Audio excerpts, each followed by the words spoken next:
kemanusiaan untuk budaya lisan dan non-bendawi. Batik resmi berawal dari peran Ki Gede Trusyono, salah seorang pengikut Surya.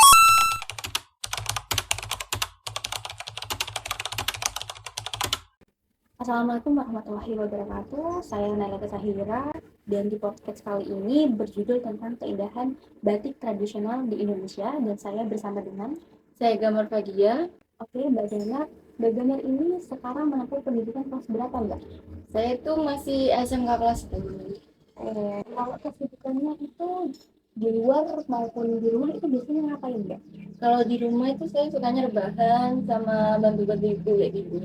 Kalau di luar itu traveling, jalan-jalan, shopping kayak gitu. Kalau orang-orang kan biasanya kalau traveling itu favoritnya ke wisata, kuliner. Kalau Mbak Gambar itu favoritnya di mana? Kalau saya itu sukanya shopping, terus belanja-belanja kayak lihat-lihat kain batik, beli kain batik kayak gitu. Terus saya membawa contohnya di sini. Oh, membawa contohnya? Iya. Oh, wow. Kalau boleh tahu, itu batik berasal dari mana dan nama batiknya itu apa, Mbak?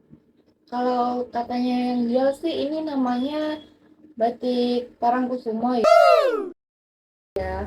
Terus ini berasal dari Solo. Oh, saya pernah membaca artikel-artikel di sosial media. Kalau batik itu mempunyai makna tertentu. Apa yang Mbak tahu dari makna batik Parangkusumo?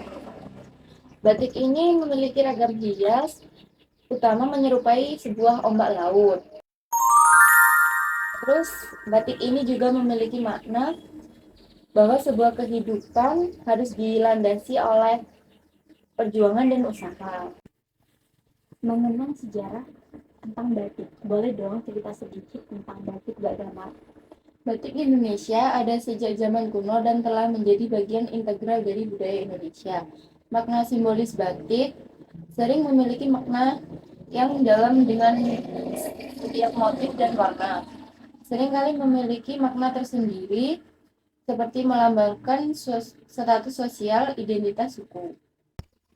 Ngomong-ngomong soal batik, dari tadi kan kita membahas batik ya Mbak. Saya pengen tahu arti dari batik yang ada di Indonesia ini menurut Mbak Gambar itu apa? Kalau saya tahu itu batik itu kan seni tradisional ya, yang dihasilkan melalui teknik pewarnaan kain dengan menggunakan malam.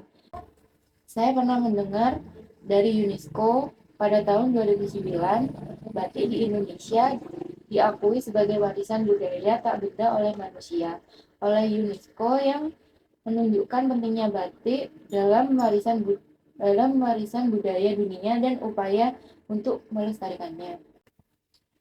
Kalau cara pembuatannya itu bagaimana Mbak Gambar? Kan Mbak Gambar itu bisa dibilang pecinta batik ya. Mestinya tahu cara pembuatannya itu bagaimana. Tahap awal itu yang pertama itu merancang pola, yang kedua itu menyiapkan kain, yang ketiga itu menerapkan malam dengan menggunakan bahan khusus seperti canting dan kap hingga proses pewarnaan. Yang terakhir,